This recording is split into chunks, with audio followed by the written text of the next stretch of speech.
Can somebody tell me briefly what is remarkable about this place? Sorry? Single rock. So I'm glad that I get a response, because usually I don't get a response. This is not a construction. The temple you see is a sculpture. It is a feat of technology. It's a feat of art also, because they had to excavate something like 100,000 tons of stone, carved it out from the hill. And what remains is this, complete with halls, sculptures, pillars, and all the external decorations, and it is all one stone. So it is a sculpture. It's a monolithic sculpture. It's not a construction. Something which none of our artisans today would be able to reproduce. That skill is completely gone. And it's not just the skill, it's the daring, the sheer audacity, the sheer bet that you have a hillside, which is, just a hillside, and you're confident that you can dig through it and get a homogeneous stone, homogeneous rock for this much of depth. And this is 4 times the surface of the Parthenon in Athens. It is 4 times larger. So this is the kind of minds we had in India. Minds who were not only very skilled, there's a lot of skill involved, but also very daring, very self-confident. They knew that, they could do the job, which today we would need a lot of scientific studies, maybe ground-penetrating radar. We would need, probings to ascertain the strength of the rock, its homogeneity, and so on. So how is it that we have lost so much? And how is it that, how do we try to retrieve something of what was lost? I don't mean at all that we should keep on trying to construct or carve out such monuments. That's not the point. The point is the intellectual, aesthetic abilities that went into it. So let me read, first of all, I pulled out these quotations exactly 5 minutes ago. 2 short quotations by Sri Aurobindo, the great Indian philosopher and thinker and revolutionary and poet and many other things, who wrote in the 1910s and 1920s, so let's say a century ago. He wrote a lot on Indian education. I'm just taking those 2 sentences for today. One, in India we have been cut off by a mercenary and soulless education from all our ancient roots of culture and tradition. Mercenary and soulless. Mercenary, the reason is clear, because it is a kind of, the education as we know was a tool, a colonial tool to convert the minds of the Indians. So mercenary and soulless because they did not leave much in Indian education that could really touch the soul. So this is one. And 2, much as we have lost as a nation, and please remember that Sri Aurobindo in Baroda, in what was known as the Baroda State College, taught as a professor English and history and French and a few other things. Much as we have lost as a nation, we have always preserved our intellectual alertness, quickness, and originality. This is written about 1908. But even this last gift is threatened by our university system. Threatened by our university system. And if it goes, it will be the beginning of irretrievable degradation and final extinction of what the Indian mind stood for, what it was capable of. So here the enemy is the university system in which he was involved and which he knew intimately from inside. And I will let you judge whether we have improved since that time or whether we have worsened further. I'll not pass a judgment, but this is a diagnosis of the situation a century ago. And to a large extent, my experience has been that There are major flaws in our system today. Flaws of pedagogy, how do you teach? And flaws of content, what do you teach? And why should you teach at all sometimes? So let me start with an illustration of, since we've been talking now on Indian culture, Indian tradition, there is something which we can call very broadly speaking as Indian knowledge systems. It's a convenient label.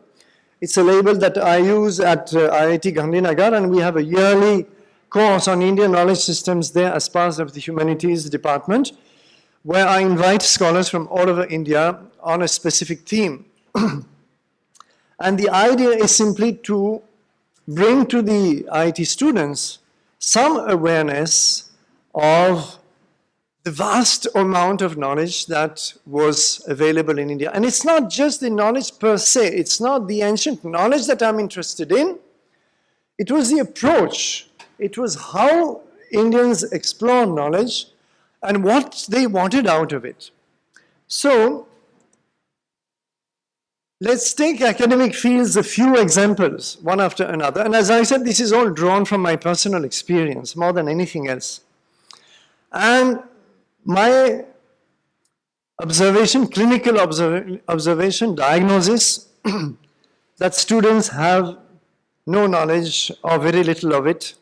If you take, for example, the sciences, whether it's mathematics, astronomy, chemistry, botany, zoology, in all of them, you have a vast Indian literature, most of the time in Sanskrit, but sometimes also in other Indian languages, which speak of a kind of passion for exploration, for codification, especially in zoology and botany, the way ancient Indians classify species, which is very different from the way they are, of course, classified in modern botany or zoology, and a kind of intellectual hyperactivity in all of those fields, of which we know virtually nothing. You might have heard of Manjul Bhargava. Anybody has heard of Manjul Bhargava? Yes? His accomplishment is that he is a brilliant mathematician with the Fields Medal 2 or 3 years ago. And after he got the Fields Medal, he was, of course, invited in India to, speak at a lot of events in all our mathematical institutes and some departments of mathematics here and there. And one thing I could have given you the quotation, but I will just paraphrase him. One thing he kept insisting upon is that he could not understand why ancient Indian mathematicians like Brahmagupta, for example, he refers to him more particularly, or Bhaskaracharya, are not integrated in our school system, since their mathematics correspond broadly to, our mathematics of the last few years of the school system. He says this would, inspire Indian children to realize the amount of maths that was spelt out. And he said that much of his own inspiration in his discoveries in number theories were actually triggered by certain processes that Brahmagupta and Hemachandra, another very brilliant mathematician of the 9th century, spelt out. And when he said that to Indian institutions, our Indian mathematicians just stared at him, totally uncomprehending, unable to see what he was referring to, because first of all, they have never studied Brahmagupta or Hemachandra or Bhaskaracharya or Aryabhatta or any of the others. And they could not understand how these ancient mathematics, which is pretty basic in a way, though not always so basic, could. And it was simply a matter of approach. They were following a completely different methodology from current mathematics. And they got results in sometimes ways which are disconcerting, which modern mathematicians cannot really understand, somewhat like the way Ramanujan, the great early 20th century mathematician worked. He worked in a way which the British mathematicians who hosted him could not understand at all, because it was not at all the proper method of, calculating, developing a proof and testing counter hypothesis and all that. He would usually go straight to a theorem, a result. And he was not really interested in all the links that would normally lead to it. You know? So it was a semi-intuitive, not fully intuitive, but semi-intuitive, half based also on hard work and explorations, but not following the proper, rigorous method that mathematicians are expected to follow. You probably know the anecdote that two American professors were discussing Ramanuja's, especially his last notebooks, just full, packed of theorems with no proof, no development, no explanation. And this is the way, in fact, Brahmagupta and others usually worked. Aryabhatta, for example, just dumps results on you with no explanation. And Bhaskaracharya wrote, word for word, he said, Bhaskaracharya says, a brilliant student needs no explanation. That's quite challenging. But he has a compassionate heart, unlike Brahmagupta, who has no compassion at all. So he adds, however, for the sake of the dull-witted student, let me explain. And he starts an explanation. So this is Bhaskaracharya. And this is actually what you find. So Ramanujan, these professors were discussing, and one of them told the other, it's recorded in some biography, that this Ramanujan is impossible. You know what kind of mathematician he is. He explains nothing at all, and he just jumps to these extraordinary theorems that takes us months of hard work to prove or disprove. A few were disproved. There were 3% of the theorems in the lost notebooks, which turned out to be wrong. 97% were correct. That's a stupendous result, and that's still being mined today, still being explored today. So the second professor replied that, if Ramanujan had done what you asked him to have done, he would just have been a good professor of mathematics, that's all. So that's the difference. So this kind of, intellectual adventure is something that the Indian students are completely ignorant of, and it's a loss. I'll explain later why it's a loss. Now, civil engineering is a field where we can still learn a lot of, especially as far as water management is concerned.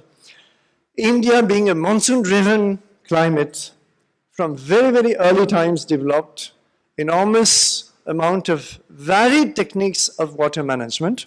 You see them in the Harappan cities, especially in Dholavira in Gujarat. You see them in the early historical cities. And even when there was plentiful water, they would still develop interconnected reservoirs and all various kinds of check dams and sometimes underground tunnels and things like that. So this is something we can learn of, because when, after Indian independence, Nehru had this idea that we must have a lot of grand schemes and, large dams and nuclear power plants and large industries and so on and so forth. Okay, a lot of rethinking has taken place, not enough rethinking in my opinion since then, but when those dams were planned, you know what Indian civil engineers did? They went to the US and they studied the dams that American civil engineers have built on American rivers. And they never realized that American rivers are totally different from Himalayan rivers. They have almost no sediments. Himalayan rivers are full of sediments. And when they started building those dams back here, the dams were silted in no time at all, and they turned out to be highly inefficient. Simply because they did not have this intellectual, alertness of looking at what Schumacher, the author of Small is Beautiful, called appropriate technologies. It is Schumacher who coined the phrase appropriate technology. Everybody should read this book, Small is Beautiful. It's still absolutely relevant, in my humble opinion. And because they did not make this effort of, they were very competent professionals, no doubt. But they did not understand that local conditions require local studies and adaptation of, textbook kind of techniques. So this is one field where we can still learn, I'm quite convinced, because a lot of the small scale, though not always so small scale, some of the water management system were planned on entire river basins. We have, for example, in Tamil Nadu, in the early medieval period, on some river systems, interconnected network of hundreds of reservoirs, interconnected, all of them, so that if one area received excess water, it would immediately pass it on to other areas which might have received deficient rainfall. We still don't have such networks in operation today because we still believe in big solutions. So let us bring the Narmada River 200 kilometers away to Gujarat. These solutions are not sustainable. They're not sustainable because you're doing something which is too anti-natural. So of course, for a while, for some years, it will work. But one day, the Narmada River itself will become water deficient, and then what will you do? So unless, this kind of approach is well understood, and the ancient constructions are models of the kind for this understanding of what appropriate technologies really are. Okay, agriculture. Now we do have organizations in India that have worked for decades now trying to streamline the ancient, because we have a lot of books of Krishi Shastra, there are Sanskrit texts on how to grow crops, how to, also Vriksha Ayurveda, how do you treat a diseased crop, a diseased tree, how do you prepare seeds through medicinal preparations before you sow your crops. And when they were tested at the one Institute of Research in Agriculture in Hyderabad, I forget the exact term. Yes, I think so. Yes, increase that. So when they were tested, they found that 80% of those recipes given in Vriksha Ayurveda texts and manuscripts were working quite well. And some of them are to protect against fungi, others to repel insects, and so on and so forth. So now that we are talking so much of,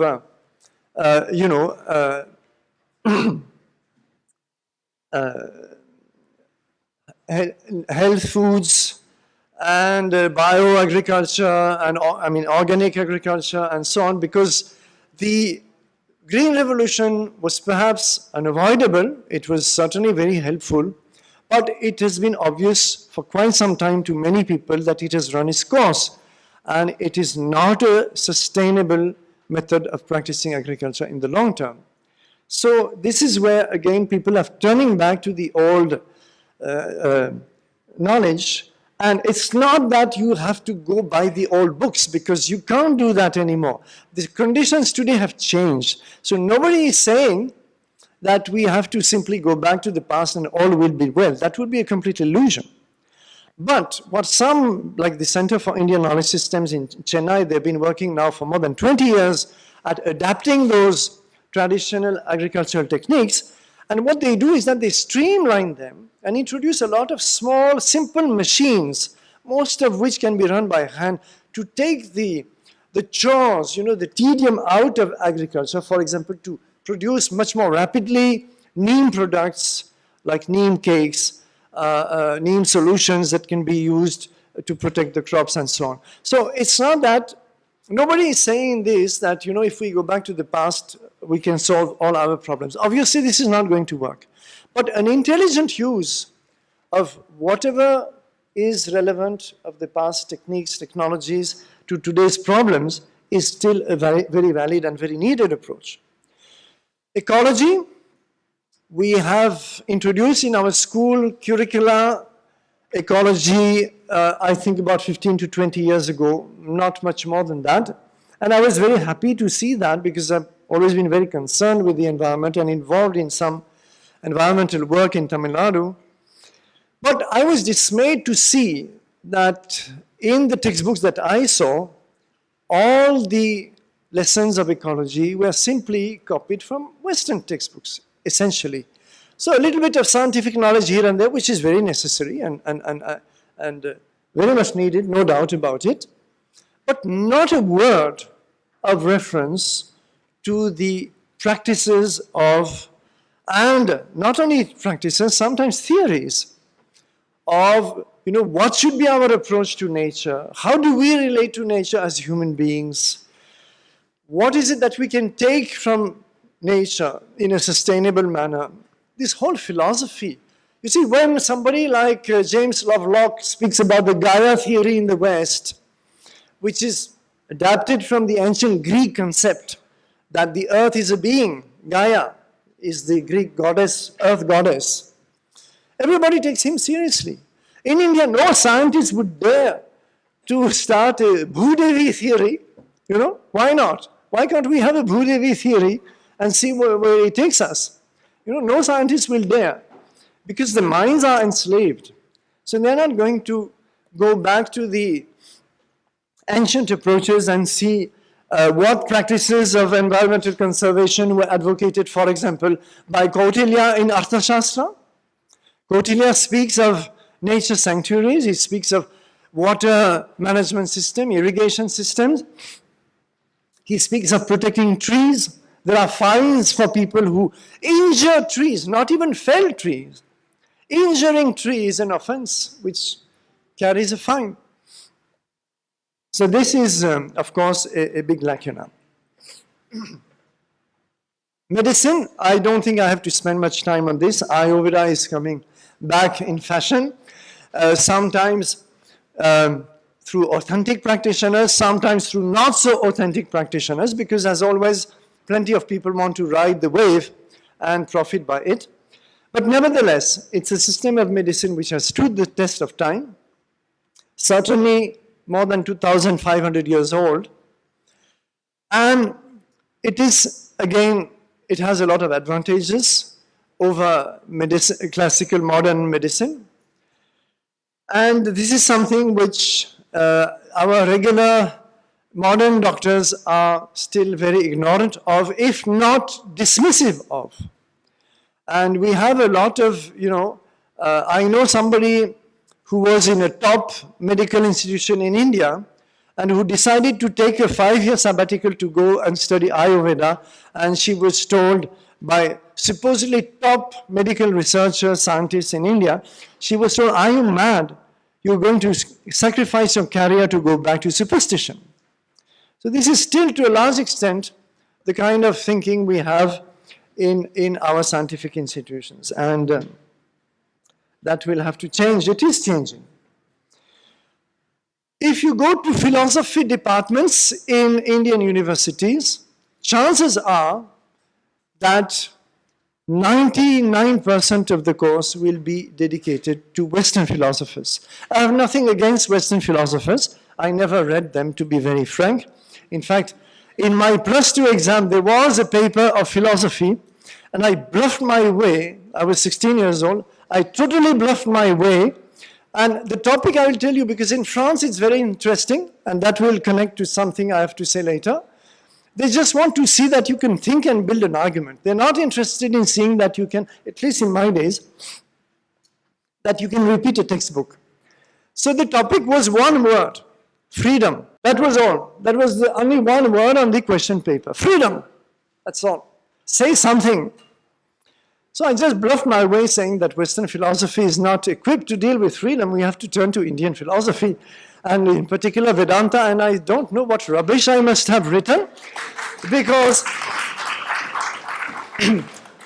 at 16 I was just beginning to read something about India and Indian philosophy. And obviously, but I got a decent mark, very decent mark, because I must have somehow impressed or maybe I brought some comic relief to the evaluator. I don't know. I never knew.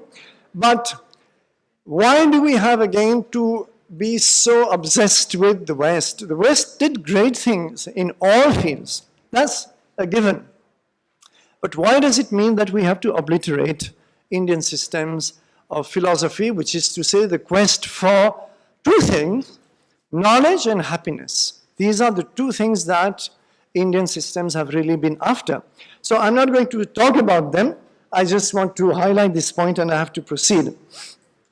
Psychology is even worse, because psychology courses are 100% Western, 100%, not even 99. you never hear about the Indian system of psychology, which of course, of which yoga systems would be among the most elaborate, but they're not the only ones. Even Tantra has its own system of human psychology. So these are basically techniques of self-knowledge, techniques of self-exploration, which have been, contributed to massively over the centuries, massively. I mean, the whole library of Indian psychology traditional would not even fit in this hall if we were to. So we're beginning to talk of yoga, but we take this very interesting, you see. We introduce yoga at school. What do we mean? Some asanas. And how do we bring this? We bring it as an academic discipline which is going to be evaluated. I attended a session in a class, this must have been class 5 or 6, and the teacher was evaluating the asanas by the amount of contortions, acrobatics that these poor children, how, they were able to bend themselves into impossible shapes, and that was basic. This has nothing to do with yoga. It has nothing to do even with asanas. Though, of course, the boy was adopting some classical asanas in the process.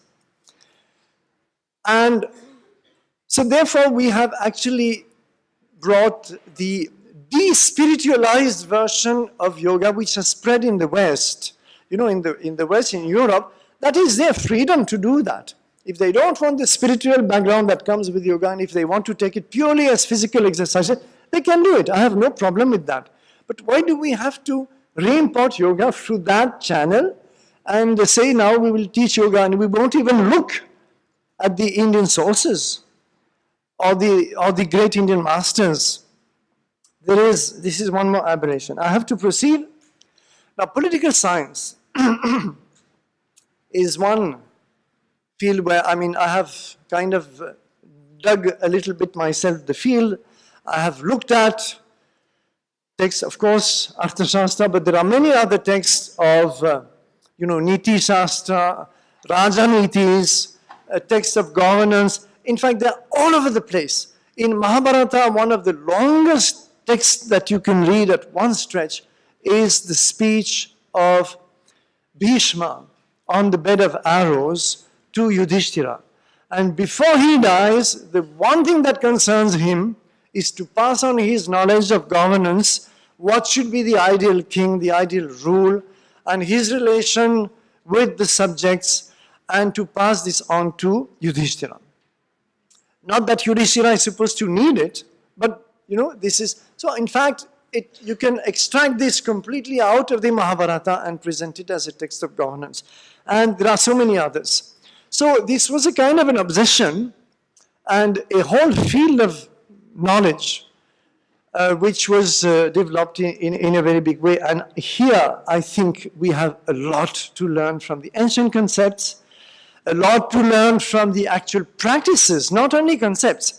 Because Mahabharata, of course, is not a historical document. It's an ideal which is put in front of you, right? But for the practices, we have a lot of sources, historical sources, especially the inscriptions. In the inscriptions, we see the rule in actual action. And there we can see especially democratic concepts. If you read some of the Chola inscriptions in Tamil Nadu, especially those of you who have time, you can look up the Uttaramerur inscriptions, where the Cholas explain their whole administration, and you see the kind of criteria which they have imposed on selection of candidates even to village assemblies.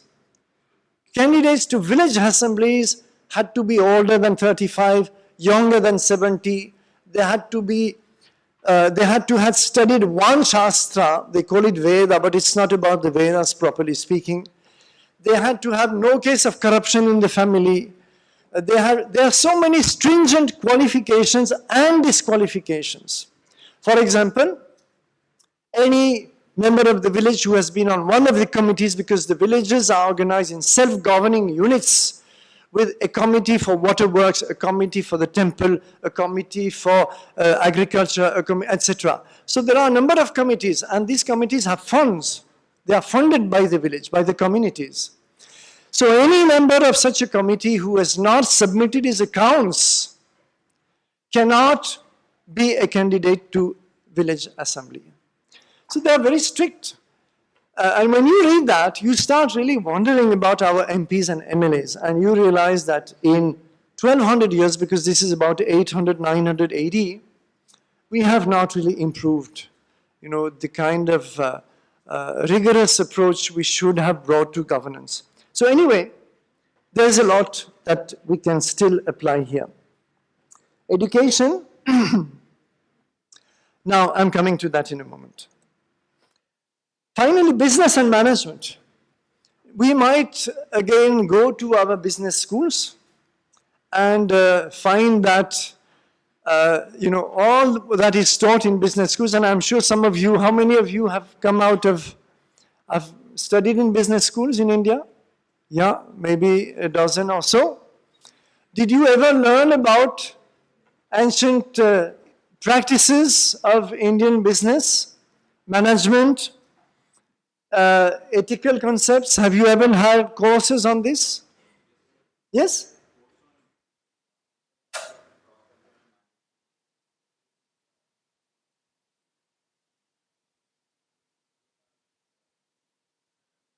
Okay. Good. Yes, it is true that this Indian ethos course, because I myself taught it once in one Indian Institute of Management. So it is true that it has come in the curriculum. That's right. But otherwise, all the actual practices that you learn are, again, the Western ones. And therefore, those who come out of such business schools do not really understand the way even contemporary traditional family businesses have operated in India. Because they are on a totally different model from the corporate model. In fact, a few years ago, and I should have included that quotation, if I have time later, I can fish it out. A big management guru, American management guru came to India. I forget his name now, but I have his quotation. And he gave a lecture to Indian corporate experts as well as leaders and CEOs and whatnot. And the whole purpose of his lecture was that the model of traditional family business in India was much better than the American system of business because it was more transparent and more accountable. And he explained why in great detail. And once again, I'm sure our Indian CEOs must have stared at him uncomprehending because the minds are not ready to accept this. So in short, what is the result of this? And I go back to Sri Aurobindo's term of mercenary education. Mercenary because we are in a country with, all this quest of knowledge and this development of not only theory, practices in every field, practice, practice, practice, and we kind of keep all this inheritance hidden from our students. So, therefore, the word mercenary is quite valid. The first is loss of self-confidence. The average Indian, of course, there are exceptional, brilliant minds everywhere, luckily. But I'm now concerned with the average Indian student. What kind of message does school and university education carry implicitly? The message is, India generated no useful knowledge. Forget it. If you want useful knowledge, if you want a real job, be realistic, you have to turn to the West. This is the subliminal message that Indian education carries. So, therefore, you cannot have minds that have this kind of self-confidence that you find in whether the sculptors of this Kailasnath temple of Ellora, or you just read the text and you can see the amount of self-confidence. See, when Al-Biruni came to India, he was a Persian traveler to India in the 10th century, 11th century rather. He came with Mahmud of Ghazni. And his interest was Indian mathematics and astronomy primarily. accidentally some customs and all that, but he wanted the astronomical knowledge. And he wrote, I should again have fished out this quotation, but I can almost word for word, I can repeat it. He said, Brahmins, because he was, of course, going to Brahmins, they were the ones who had the knowledge of astronomy, though not the only ones. He said, Brahmins are so proud. They don't want to share their knowledge. They're convinced that they know better, that their country is the best, that their rulers are the best, and that we are all inferior to them. So, of course, he's peeved, but then he came with Mahmud of Ghazni in a rather unfriendly context. So, number one, that was not very conducive. Number two, this was confirmed later on in the colonial times when European travelers came to India and tried to get hold of the Indian texts, tried to get hold of the authentic sources of Hinduism and Buddhism and Jainism later. And they found initially kind of a wall. There was a kind of refusal to transmit this knowledge because they were not perceived to be genuine recipients or worthy recipients of that knowledge. So that self-confidence, that we have the knowledge, maybe sometimes it is misplaced. I'm not saying that it is always justified, but it was there. And that is lost. That is why India cannot produce great world-class scientists. It can only produce good scientists, that's all. We will not have Nobel Prizes in physics or chemistry. Indians have to move to the US where they can find enough creativity, stimulation, an intellectual atmosphere that really brings out their full potential. In India, it is not possible to bring out one's full intellectual potential. The system just discourages it. So therefore, we have good scientists, we don't have great scientists.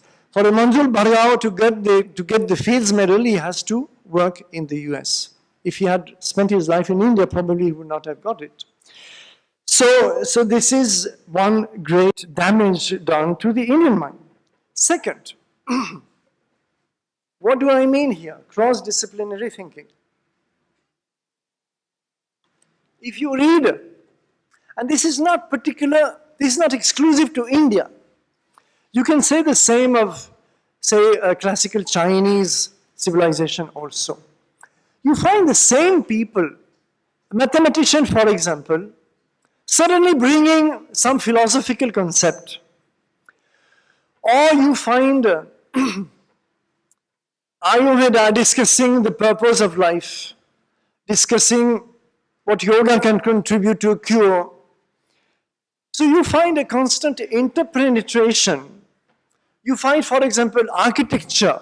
You might think that if I want to build a temple, I just have to be an architect, I just have to know the techniques, and that's all, and I can build my temple. Not at all.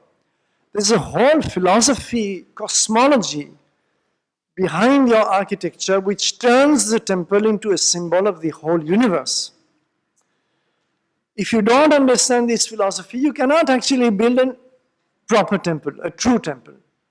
So this kind of interpenetration of concepts, and especially philosophy and science, and suffered worldwide with the 19th century rise of science, which took on a kind of image of the final word of knowledge. In the late 20th century, there started being a lot of rethinking, and then people started to realize that being a one-track mind, good at science, doesn't take you very far. A real good scientist should be able to think about his or her own discipline. What is it that am I doing? What is it leading to? How does it, how can it potentially help humanity? Or how can it help true knowledge, and so on and so forth. So therefore, cross-disciplinary thinking, not only multidisciplinary. Multidisciplinary means you are using several disciplines at the same time. Cross-disciplinary means that you think across several disciplines. It's not the same thing. And this is something that ancient Indians excelled at and which has been lost.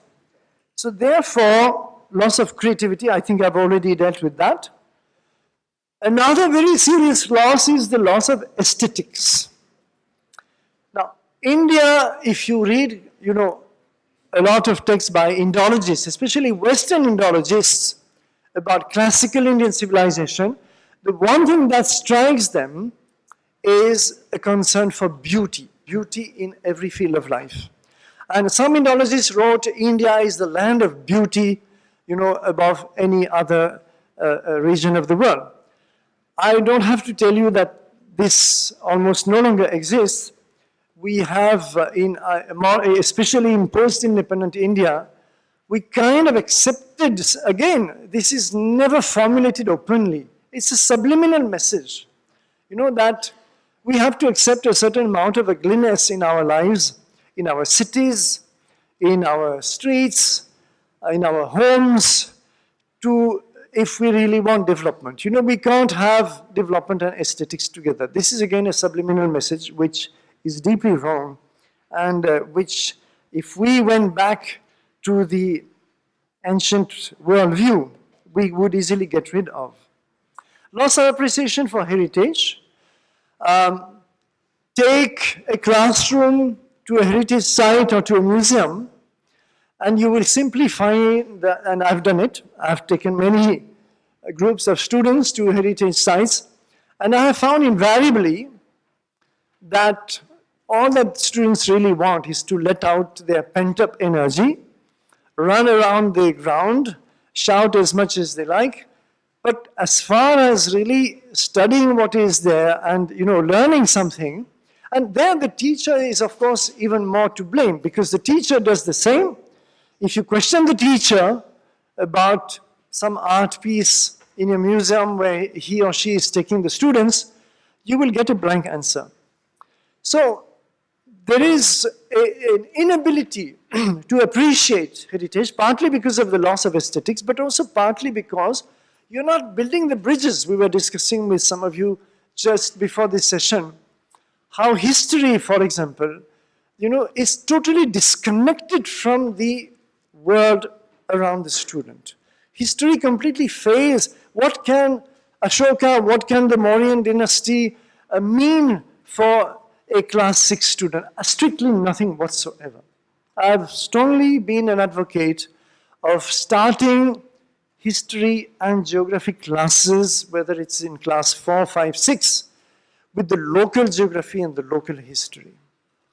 In my city, Coimbatore, not long ago, one of the supposedly best English medium schools organized a kind of I forget what they called it, a kind of an exhibition where students prepared stalls.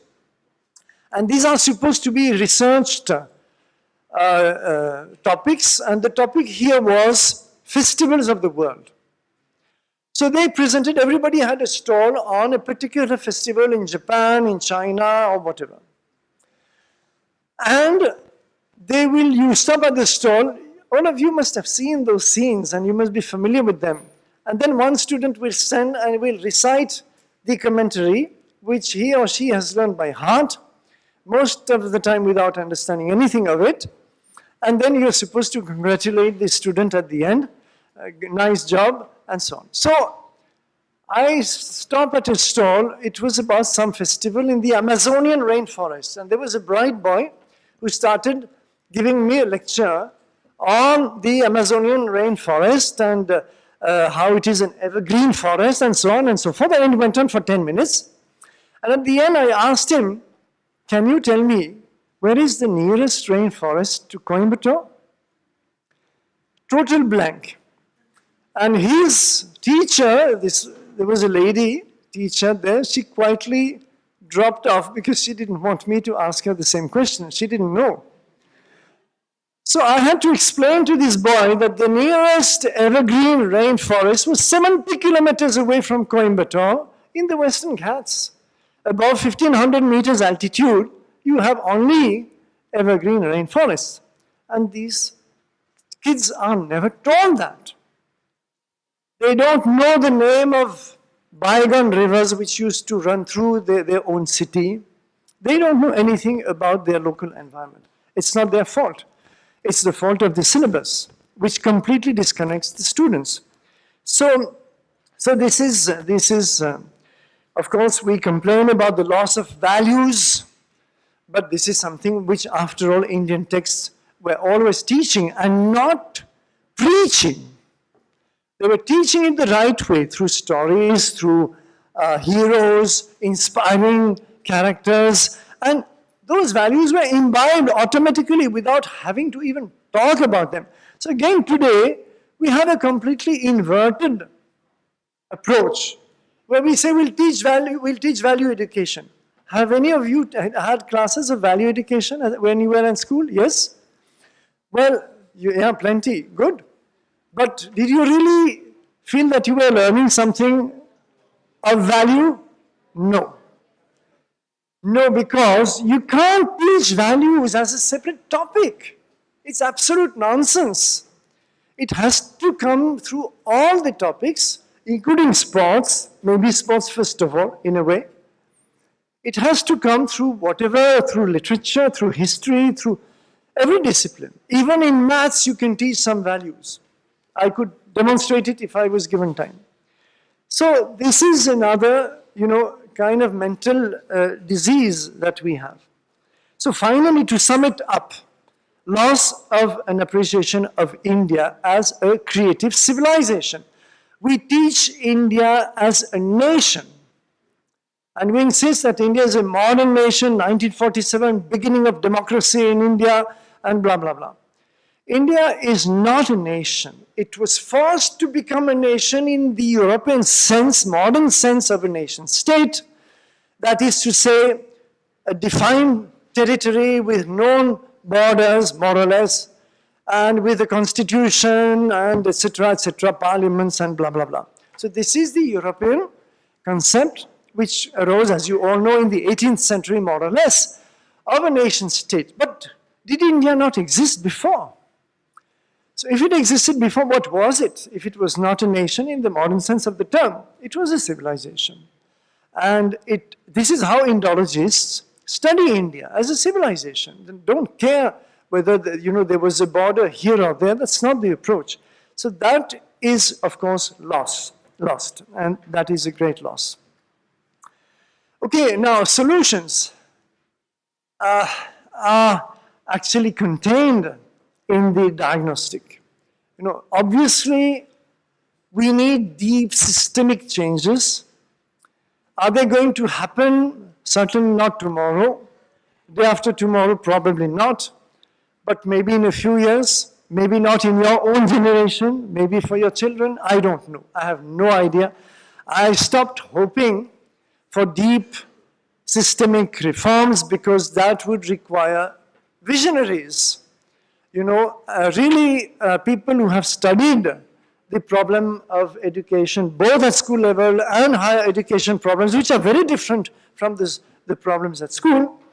And we would need people who have really studied for years those diseases and really can come up with innovative, intelligent solutions. And there is no single man who can do this. This can only be a wide-based team. So I don't know, I have to forget about policy changes at the top and ask what can be done otherwise. Okay, one small thing that a few of us were lucky to be involved in, this was piloted by Professor Kapil Kapoor, formerly of JNU. He was a professor of English and Sanskrit in JNU. And a few years ago, incidentally under the previous central government, we were invited to create this 2-year elective course, Knowledge, Traditions and Practices of India, which has all these modules. You can just glance at the slide, it doesn't matter. And these modules are fairly comprehensive, and we insisted that each module will have not only an overall treatment of the topic, but a list of extracts from primary sources, primary texts, usually in Sanskrit, sometimes in Tamil, sometimes in a couple of other languages, where the student could directly read, of course in English translation always, directly read what Charaka said, what Sushruta wrote, what Aryabhatta communicated, and so on and so forth. So that, or what Buddha for that matter said. So this is a unique course. This is the first time in the history of independent India that Government of India, a Government of India body produced a course on what we call India's cultural heritage. We had to disguise the phrase Indian cultural heritage and use the disconcerting phrase of knowledge, traditions, and practices of India, because the moment you speak of Indian culture, of course, in the educational system, you are pounced upon, right? So we didn't want to be pounced upon immediately. So we said knowledge, traditions, and practices of India, which in a way is appropriate too. Now the irony, that's a kind of a side of the record, the irony is that the course took off very well and started generating enthusiasm among a number of schools. It was an elective. We said, let us not try to make it compulsory. And then the elections came and BJP government came to power and the course has fallen into oblivion and it's completely in the doldrums and we're trying very hard to revive it, but actually the administration, the current administration somehow is not favorable to it for reasons which I have not been able to fathom. So people who say, you know, BJP government is trying to suffranize education, they don't know what they are talking about. We had a better chance to suffranize education under the UPA government than under this government. It's a fact. It's a fact. I can't help it. I can't explain why, but it's a fact. Okay, so this is one. But you see, this approach is very useful. We have a repository of knowledge which is there, digested for the class 11 and 12 students, but this is still not the ideal solution. Because again, we are teaching these modules as a separate branch, a separate course, whereas they should actually be integrated. You know, if you talk of, say, if you take dance or music, it should be part of the regular curriculum of Indian arts. If you take the modules on mathematics and astronomy, I was at the privilege of writing those modules on science and technology, they should be simply an integral part of the science course. So this is a kind of intermediary solution, but at least we had this. Then, of course, we have to multiply courses, especially at the higher education level, where we have a little more freedom. Of course, not much. Our UGC-ruled universities do not have much freedom. Still, if some smart, innovative professors want, there's a lot that they can do. But they don't even want to utilize that small bit of freedom that they have. So this is a course which I mentioned at the beginning, which is now a yearly feature at IIT Gandhinagar, and which incidentally we have opened to students from other institutions outside, and some students come all the way from Ahmedabad and Gandhinagar to take part in this course. Anyway, this is thirdly what I propose, and then I would like to hear your own suggestions after this, so I'll close in a few minutes. What I propose is to multiply centers outside the educational system, but which can get a recognition by the government if they do well, to teach the Indian knowledge systems and to teach their applications, like one center for agriculture, we already have one, as I said, but maybe one center for water management techniques, one center for research in Ayurveda, we have quite a few, etc., etc. So we must multiply those centers, which should be, you know, able to offer certificate courses or sometimes degree courses, something that gets an official recognition, but does not wait for the government to, you know, develop these centers and these courses, because it's not going to happen tomorrow. Pedagogy is a very big topic, question, which I should have dealt with, because much of the problem of our school system is that the pedagogy that is followed, and again I'm talking of the average school, average Indian school. We do have a few outstanding schools here and there, and I have seen a few of them, which do encourage their students to think, but the average school does not. It actually almost penalizes, original thinking by the student. It demands that total adherence to the textbook, which in the West would be unheard of, I think. I mean, I'm, of course, out of touch with the system, but in my days in France, it would be absolutely unthinkable to expect the student to repeat the textbook. What was expected from the student was to show some intelligent understanding of the topic, whether it's based on the textbook, whether it's based on what the teacher said, which might not coincide with the textbook either, whether it's based on his or her own thinking, is not the problem.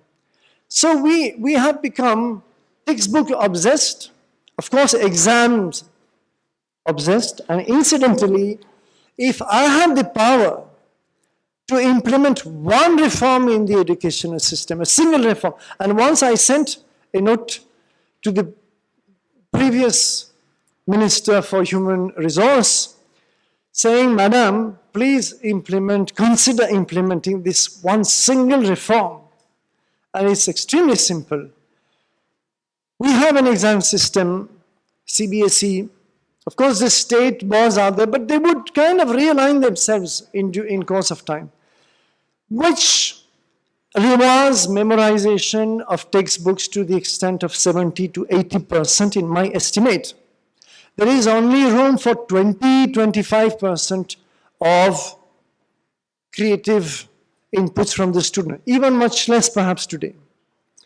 Reorient that. Every year, over 5 years, add 10% dedicated solely to the testing of understanding of concepts.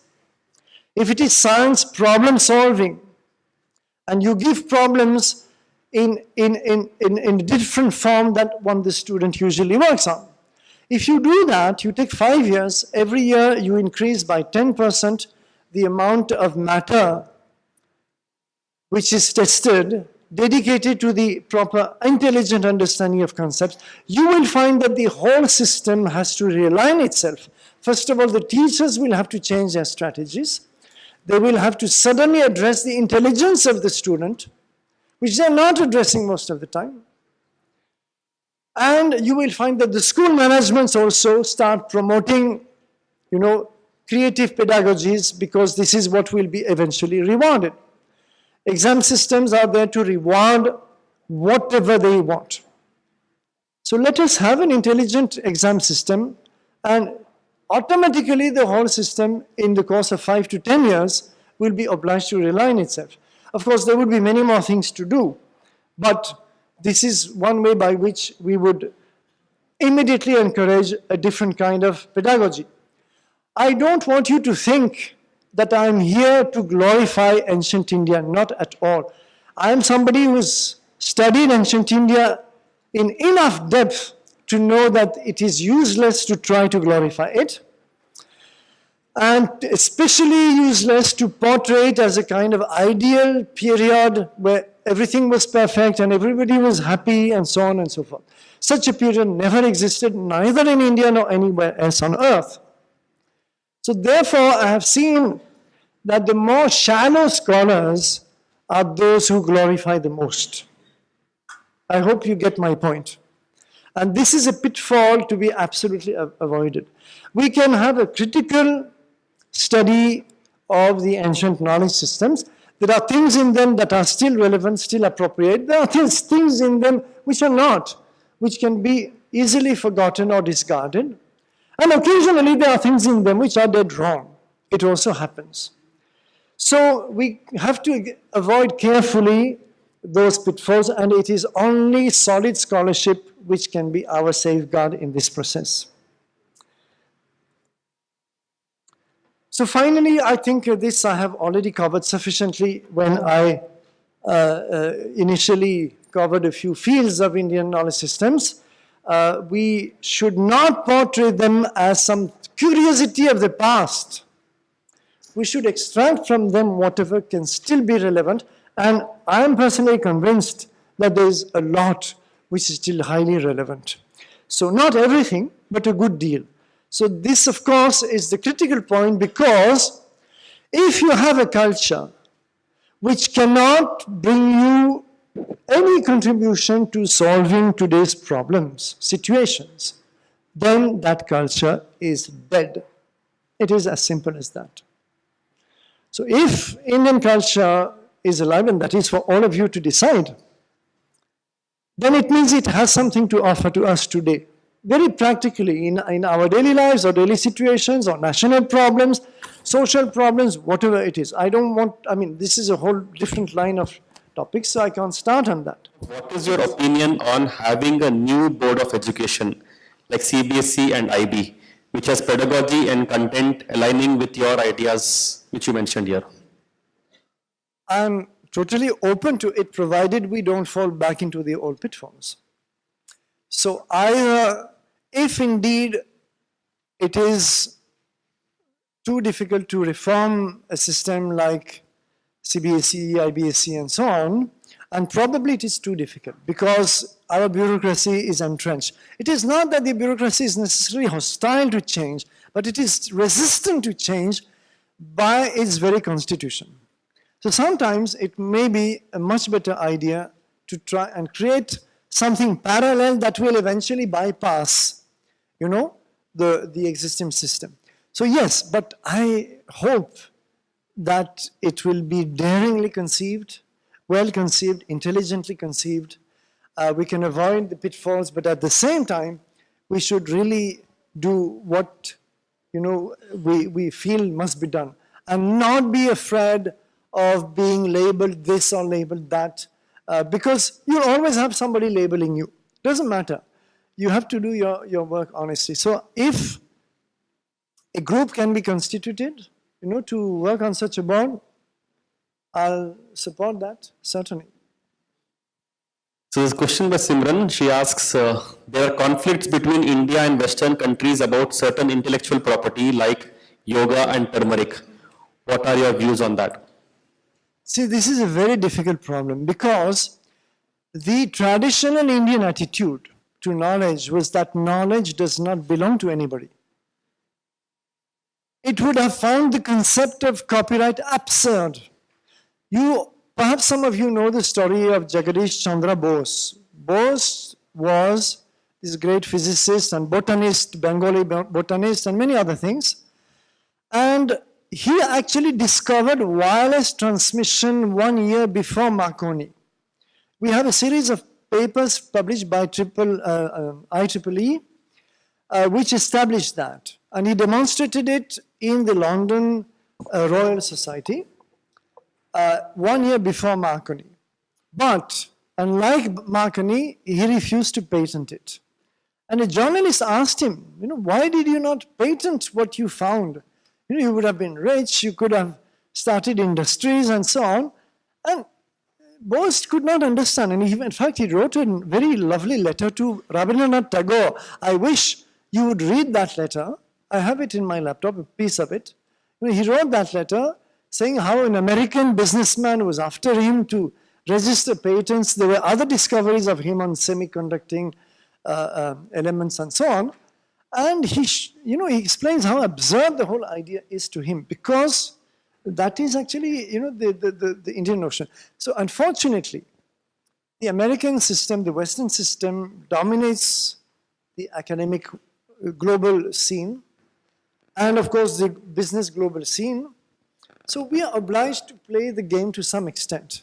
So therefore, I certainly support efforts that the government took to resist these absolutely unethical and unjustified, patenting of traditional resources.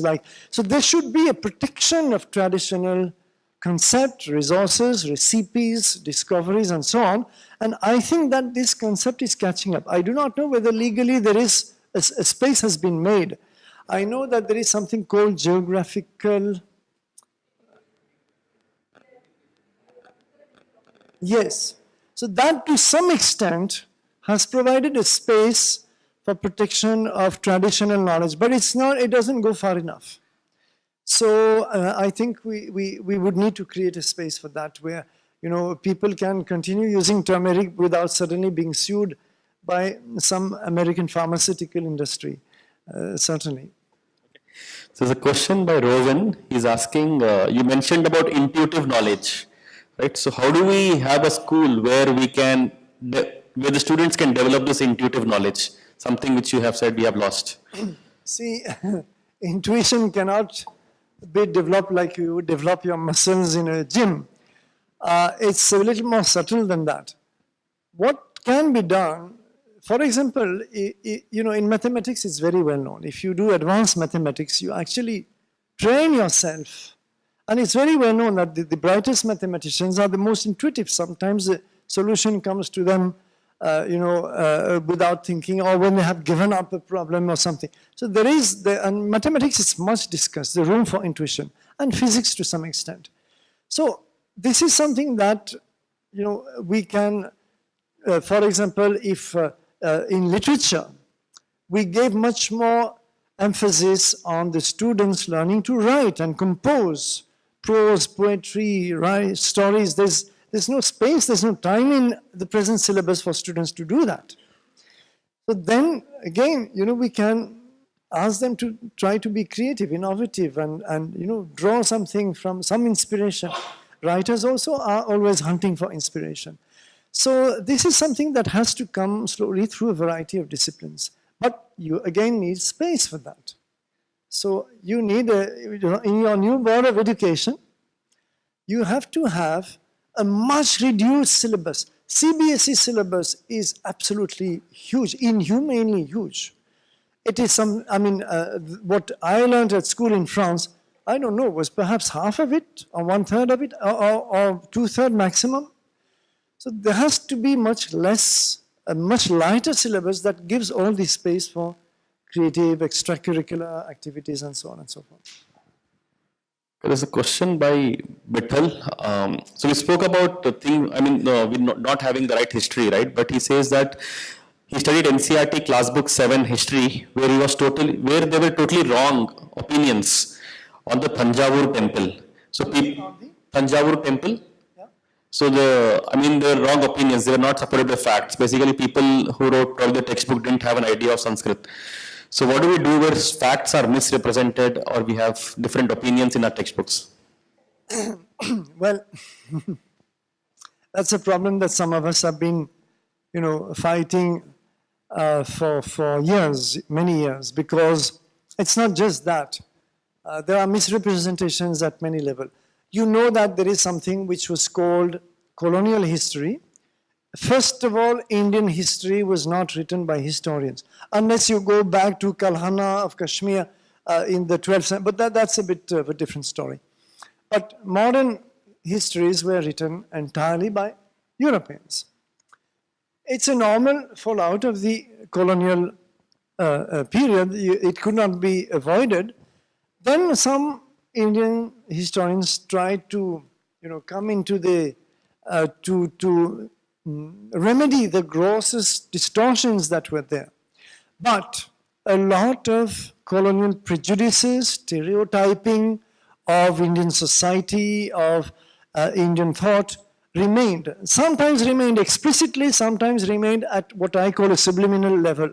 The message is kind of there, not spelled out, but it's there. So, again, we will need to change the syllabus. So when it is a punctual error like this, all it would take probably to get it rectified is to get 20, 30 different people to send a letter to NCERT with copy to minister for. That might do the trick if it's just one isolated. But when you have, distortions on especially demonization of ancient Indian society portrayed always as barbaric, as regressive, as narrow, and so on and so forth, then it becomes much more difficult because it's the entire textbook that has to be changed. So it's a long drawn out effort. So question by Vishnu Vardhan, he says, is it effective to teach Indian value systems in a foreign language like English, medium of education? That's a good question. But as I said, I'm against teaching Indian values altogether as a topic. You know, if you see in my city, Coimbatore, you've heard of the Bharatiya Vidya Bhavan schools, most of you, and they published, in fact, a 12 or 11 volume of booklets year after year, class 1, 2, 3, etc., on Indian values. So they have extracts from the text, scriptures and all that, and they have some historical heroes and some freedom fighters and so on. And much of the material is kind of okay. It's not very inspiring, but it's okay. You know what is the culmination of those 11 or 12 little booklets of Indian values, and what you find at the back of the cover of the last? Anybody has seen that course? Anybody has seen it? Anybody remembers? What is there on the back cover of the last volume? You have a big picture of Mother Teresa. And this is the culmination of a course on Indian values in Bharatiya Vidya Bhavan. I have nothing against Mother Teresa, but good Lord, please spare us. You know, this is not what Indian values were about. So that's why I'm against teaching Indian values as such. As I said, they should be integrated in all disciplines. You teach literature, okay, bring in some inspiring stories that contain their own values without even talking about them. You teach ecology, show the values that Ashoka defended in his edicts, you know, prohibiting hunting, creating sanctuaries, even medical treatment for wild animals and so on. This is a value. You will automatically imbibe it. Through history, through all the disciplines, through sports, of course, team spirit and all that, and you know, sportsmanship and gallantry and whatnot. These are things that must come automatically. If you can't teach them in an integrated manner, you have failed. So I don't think this is... So, well, the question is then becomes kind of irrelevant. But yes, if you could teach all these things in the mother tongue, of course, it carries home much more efficiently. There's no doubt about it. But then this is the whole question of, you know, English as a medium of instruction, and that's another whole debate. We might have Sankrant Sanu come. We might have Sankrant Sanu come and speak about that. So we'll try. And he did justice to the topic. Okay. So we have Simi. She's asking, when you said about textbooks should have a curriculum which is more local to the place, right? The geography and the history. Textbooks should have a local history and a local geography in it. So, but how do we do it when we have a central board? No, I said that, well, if that's for your new board, please note. For your new board, you start the courses of history and geography at the local level.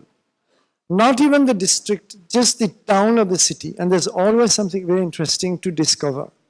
And then you enlarge, as, you know, from year to year, you get the state, you take South India if you are in South India, or you take Eastern India. And then slowly things will build up because there will be ramifications. The child will suddenly ask about this king, you know, who is this king? Where does he come from? And the ramifications will naturally lead you to create an all-India picture. But it should be last. It should not come first, because then it is something that the student can remain connected to, you know, all the time. What you're suggesting has already actually been done when all these new schools for girls and boys in early 20th century, for example, in Punjab were being created by Arya Samaj.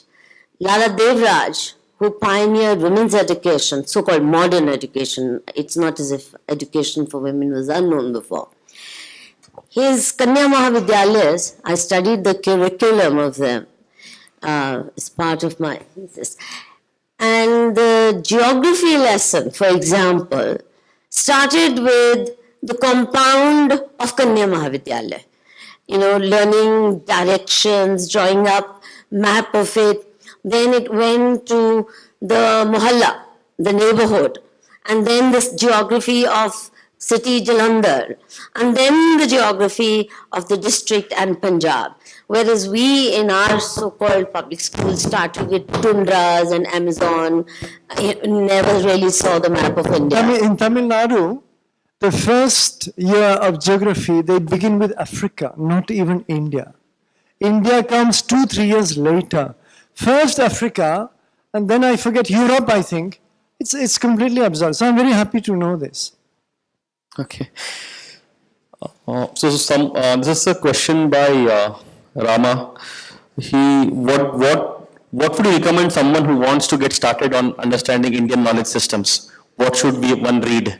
Are there some recommended books we should start reading? Well, what about these 2 volumes which we produce for CBSE? Most of the modules are online. We're trying to convince CBSE to have a dedicated website. They are resisting for the time being. But the volumes can be also shared unofficially, let me put it that way. So if you cannot find them, this is a good way to start if you really want to start as a beginner.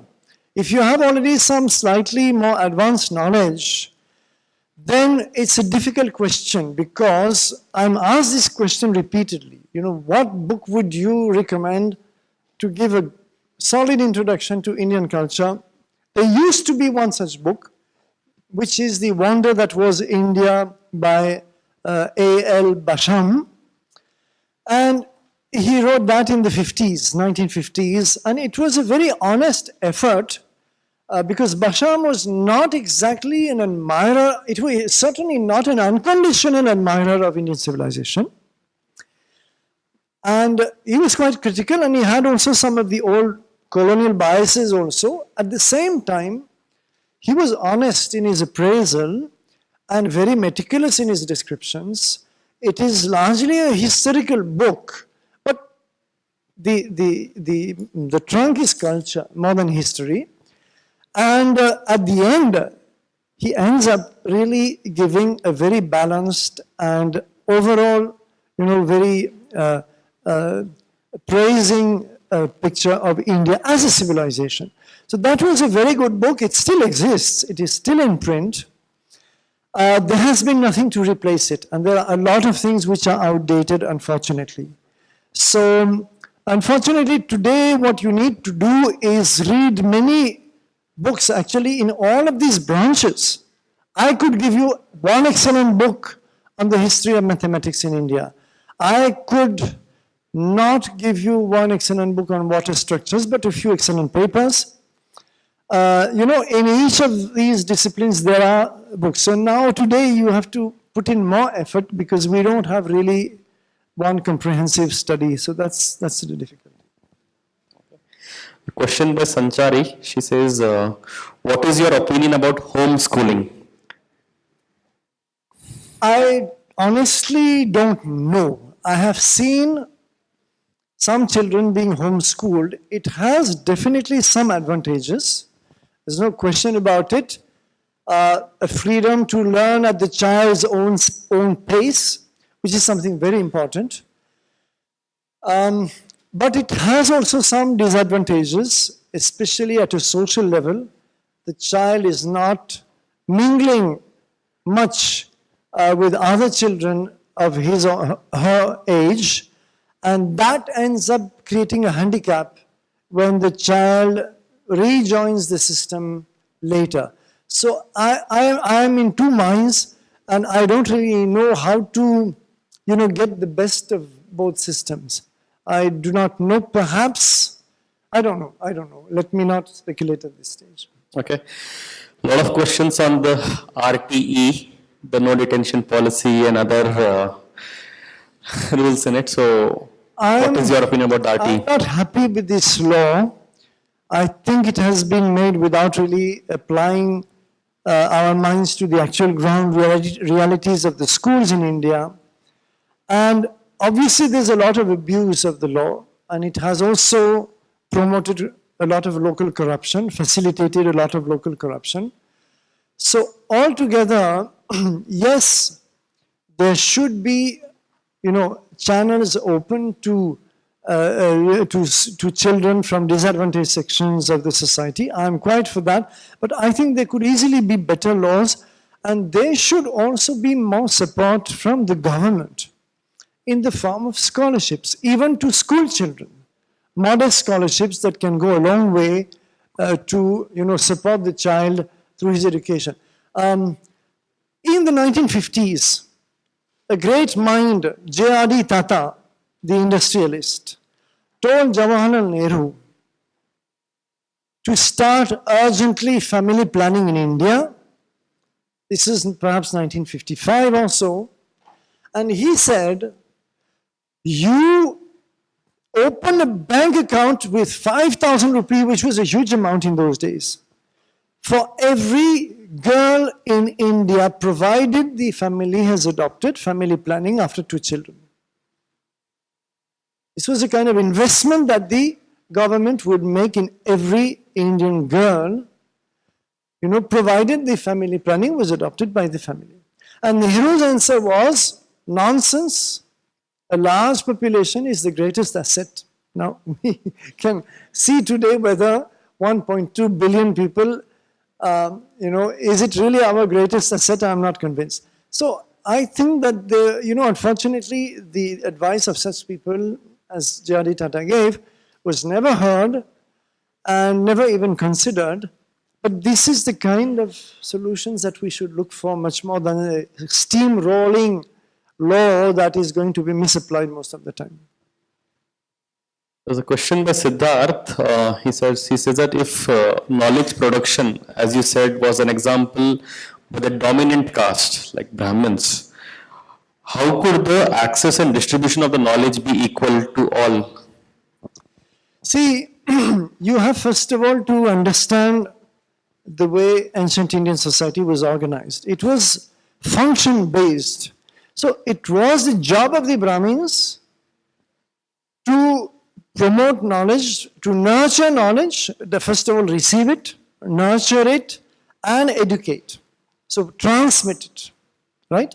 That was a function in the society. So therefore, it's not surprising to see that most of the knowledge books, if you want, the manuscripts in every discipline, are generally written by Brahmins, but not always. You have lots of books of architecture, medicine, agriculture written by non-Brahmins. And in fact, more importantly, you have an interplay between the, let us say, the Shastras, the theoretical knowledge, the theoretical sciences, and the popular knowledge and sciences. For example, if you take the textbooks of astronomy, they are pure astronomy. You read Brahmagupta or Bhaskaracharya on astronomy, there is no concept of astrology at all. But then Jyotisha means astronomy. But in parallel, you have people from all castes, and very often the low castes, who practice some form of astrology, where they use the algorithms that those people have worked out to calculate, for example, eclipses or the phases of the moon and so on and so forth. So you have an interplay. You find the same interplay in medicine. A lot of practitioners of traditional medicine in India have belonged to low castes. Even today in Kerala, Ayurveda, the traditional Ayurvedic Vaidyas, most of them are non-Brahmins. But they use the knowledge which was conveyed largely by Brahmins. So in architecture also you have similar, because the artisans who build the temples are actually, technically you could even say they are Shudras, but they use the texts of architecture. So it's not as if Brahmins have been living in an ivory tower with their knowledge being of no consequence to the rest of the population. That's not at all the way. Okay. There's a question by Santosh. He's asking, is there any text to understand true Indian history written without any prejudice? Recommendations for a history textbook? I don't think there is. First of all, true Indian history of what period? If he means the whole of Indian history, so definitely not. sometimes for one given period, you know that one scholar has done a fairly balanced job, you know. So if it is for ancient India, I could recommend one book, though I may not agree with everything in the book, but I could say that this is an honest job. First of all, understand one thing. There is no such thing as true history. Forget this concept altogether. All history is false to some extent. The question is whether it is to a small extent or to a larger extent. But in fact, the great American Voltaire, the French philosopher, once said, history is the lie commonly agreed upon. That was his definition of history. But Will Durant, the American historian, said, all history is fiction, is half fiction and half guesswork. And he was a great historian himself. So the problem is that historians work with limited material, very limited material, compared to what they would have got if they had lived in that period, right? You have only a few inscriptions, you have only a few texts, all the personal testimonies may have disappeared. So, you know, they have to, so the question is how honestly a given historian for a given period is able to assemble all this material and give an honest interpretation of it. This is the problem. So if you ask me for a particular period, I might be able to tell you, okay, for this period, you can read this book, they are not too bad, and maybe this one is really quite decent. That's the kind of estimate you can give. Santosh here. Santosh, yeah. So, which period? Is a specific period you're looking at? Sorry? Ancient India. Well, ancient India, it's difficult. There is a book on ancient India by the great 20th century historian R.C. Majumdar. It is called Ancient India. But let us face it, it's largely outdated because there have been a lot of archaeological findings. I think he wrote it in the 1960s, so let's say 50 years ago. So after this, there have been a number of books by various authors. The one I personally prefer, not that I'm 100% satisfied with it, but let us say 90%, is a book by Upinder Singh. She is a professor of history in Delhi University, and it's called A History of Ancient to Early Medieval India. So it's 10,000 BC to Kirka 1200 AD. And it's published by Pearson. It's a big book. It's actually a textbook of university level, but very readable, honestly put together, and a lot of side boxes which provide very interesting, you know, lateral material, lots of good maps, lots of good illustrations, all color, and yet fairly cheap. You can get it for 600 or 700 rupees on Flipkart. So this is the book I would recommend for ancient India, like to give you a kind of good bird's eye view of the discipline, but it doesn't mean that I 100% would agree with it. I would disagree here or there, but minor disagreements perhaps. Okay. Question by Naman. How do you define education? Well, there are many possible definitions. I could simply say it's transmission of knowledge, but no, it's much more than that because it involves the self-discovery of the child.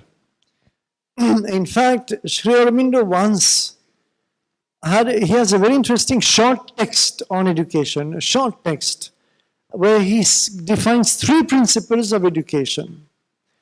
And the first I remember word for word, the others 2 no, but the first is, the first principle of education is that nothing can be taught.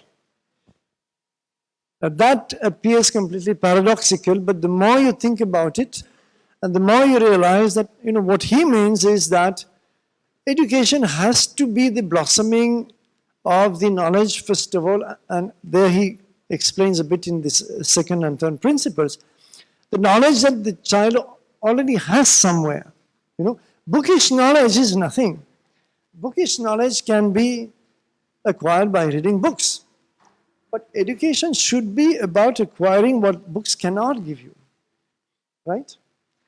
So I don't know if I have defined anything, but this would be ideally the true education. So a lot of questions on your personal journey.